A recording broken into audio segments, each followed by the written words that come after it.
Assalamualaikum warahmatullahi wabarakatuh.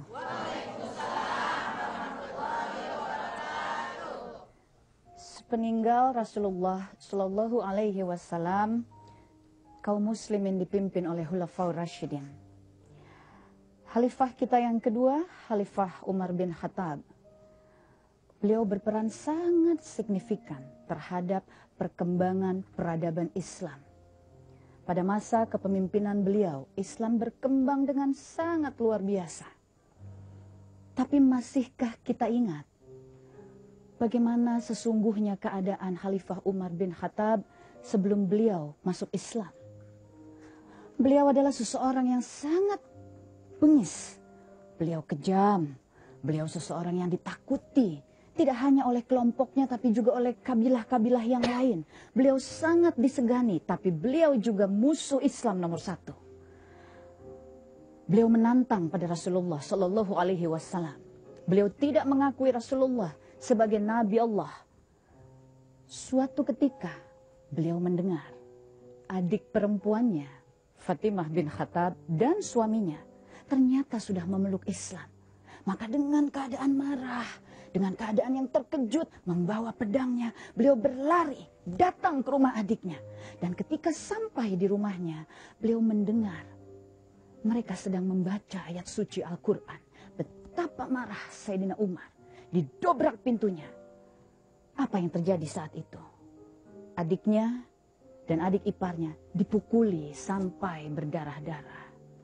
Menangis mereka. Pada saat itu, Khalifah Umar mengatakan satu hal. Mana yang kalian baca? Beliau mau membaca apa yang dibaca oleh adik-adiknya. Kata adik perempuannya tidak. Adik perempuannya tidak akan memberikan Al-Quran kepada seseorang yang tidak suci. Dan tidak mau mengambil resiko kalau Khalifah Umar akan menyobek-nyobek Al-Quran. Maka dengan terpaksa beliau bersuci. Dan kemudian mengambil bagian yang sedang dibaca oleh adiknya. Surat Taha. Allah mengatakan pada surat Taha, kami tidak menurunkan Al-Quran ini kepadamu agar kamu jadi susah,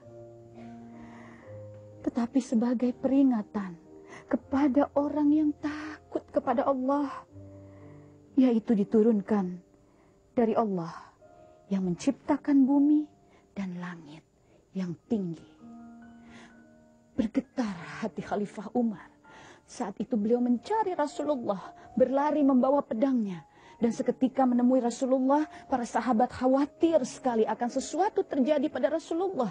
Tapi saat itu Sayyidina Umar menemui Rasulullah dan berkata, aku bersaksi, tidak ada Tuhan selain Allah. Dan Nabi Muhammad adalah utusan Allah. Allahu Akbar, takbir bergema. Rasulullah berdoa kepada Allah. Rasulullah pernah berdoa kepada Allah, kuatkanlah Islam. Kuatkanlah Islam dengan Umar bin Khattab. Alhamdulillah. Pembelajaran yang sangat luar biasa bagi umat. Seseorang yang dulu memusuhi Islam, maka berpindah menjadi pembela Islam di garda depan. Seseorang yang dulu bahkan mengubur hidup-hidup anak perempuannya, maka kemudian menjadi pembela Islam yang luar biasa. Seseorang yang begitu ingin membunuh Nabi Muhammad Shallallahu Alaihi Wasallam, maka menjadi pembela beliau yang sangat luar biasa. Allahu Akbar. Quran menjadi penuntun perpindahan dari kegelapan menuju cahaya, dari yang gelap menuju terang benderang, dari yang jahiliyah menuju cahaya. Insya Allah kita mendapatkan pembelajaran yang sangat luar biasa dari Khalifah Umar bin Khattab. Insya Allah.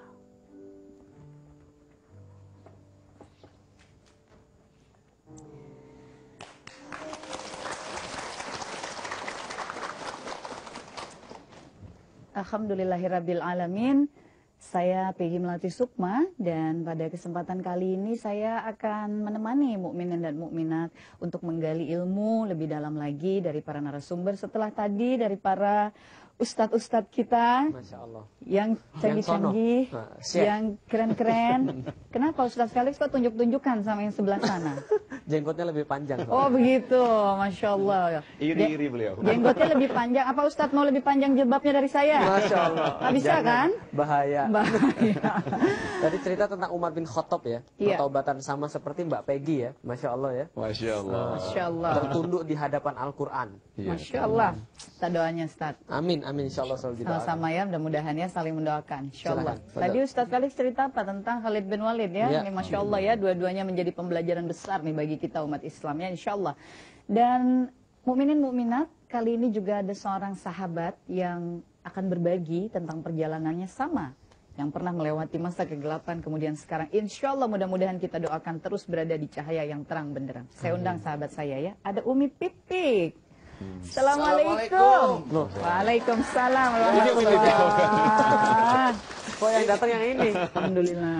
Yang dipanggil Bibi kok yang nongol-nongol saya ya? Iya, kenapa Tadi ikut-ikut ke ketemu sini? dia habis ceramah, saya bilang ada Ustazah Peggy di sini. Masya Allah. Makanya mau ya sering-seringan lah. Ya. Boleh. Makanya saya bukan muhrim di sini, saya kesono aja ya. Iya, makanya jangan makin dekat.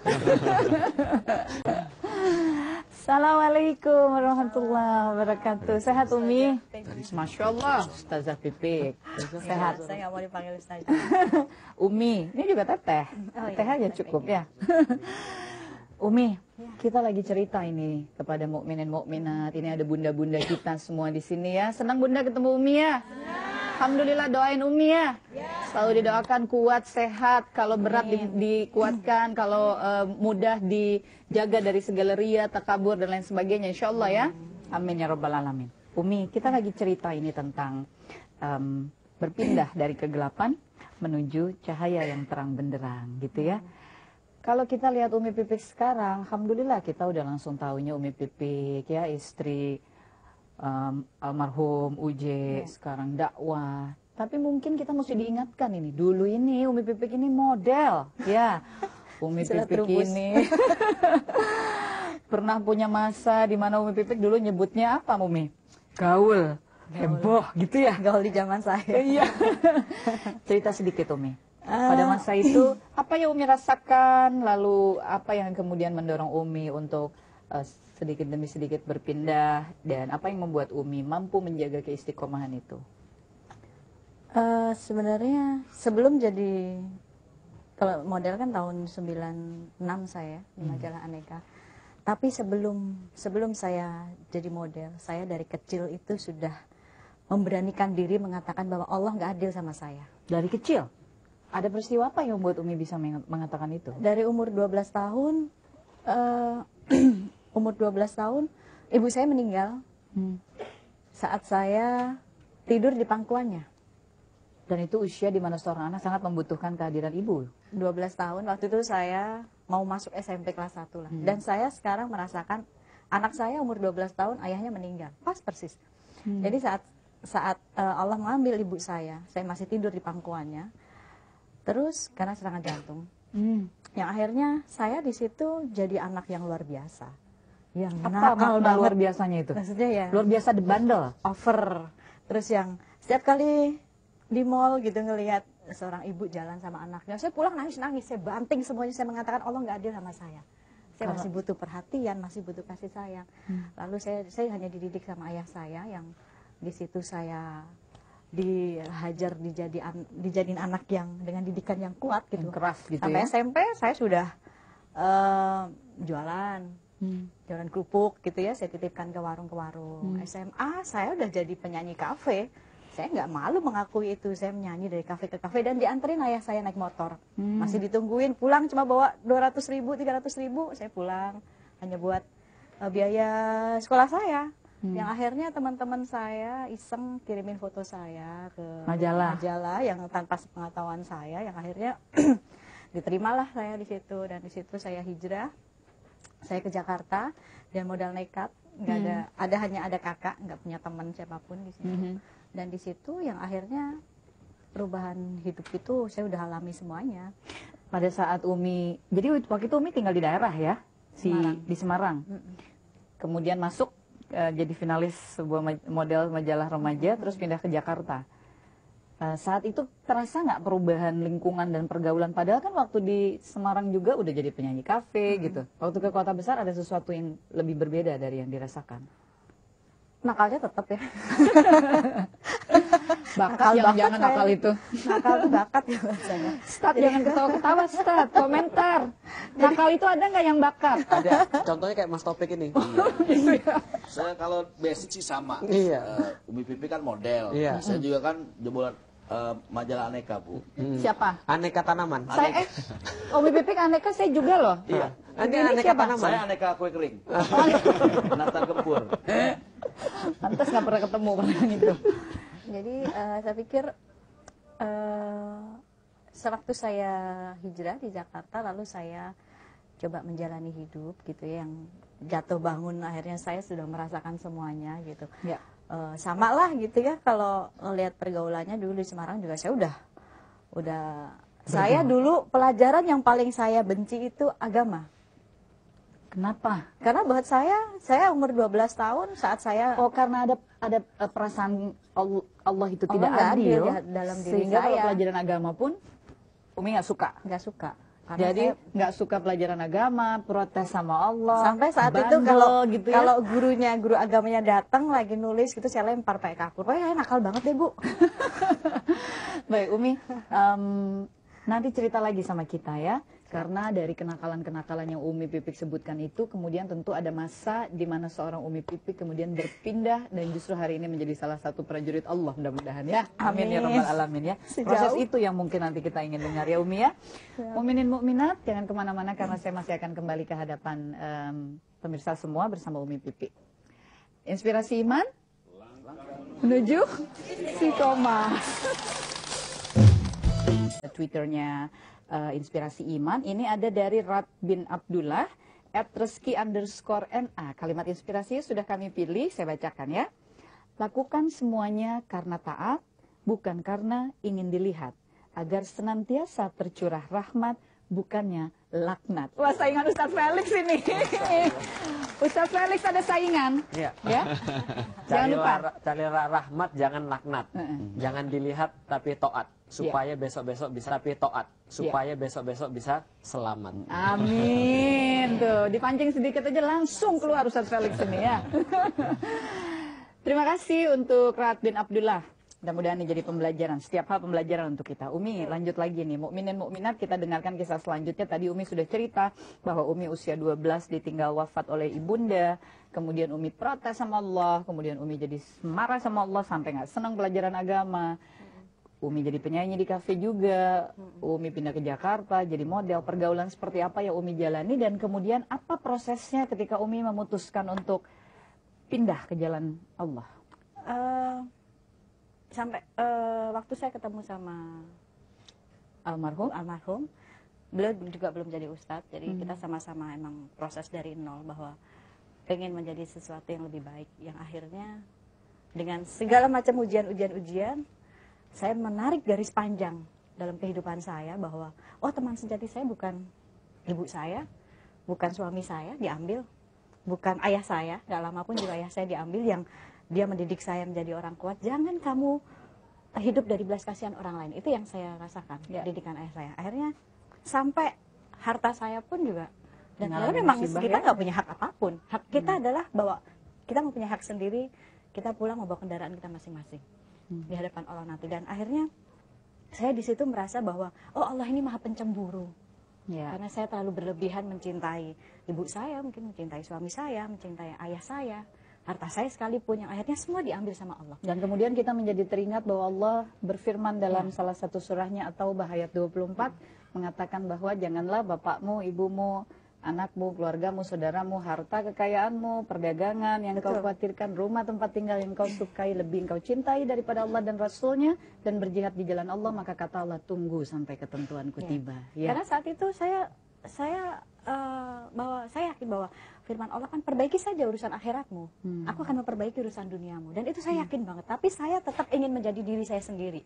Tapi Umi di titik mana kemudian dalam hidup Umi yang tadi kata Umi itu marah, protes dan lain sebagainya, di titik mana kemudian Umi berpindah, dan adakah sesuatu yang meneguhkan hati Umi?